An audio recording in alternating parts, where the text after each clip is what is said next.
तमाम देखने और सुनने वालों को यूट्यूब चैनल इजी हेल्थ की तरफ से खुश आमदीद।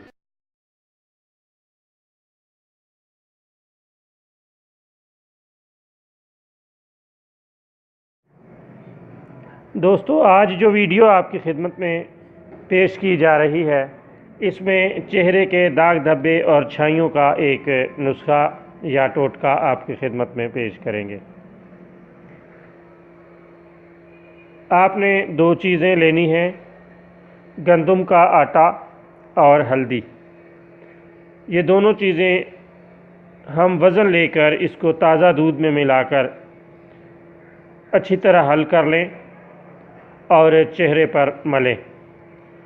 चंद दिनों में छाइयाँ, चेहरे के दाग धब्बे दूर होकर रंग साफ़ हो जाएगा।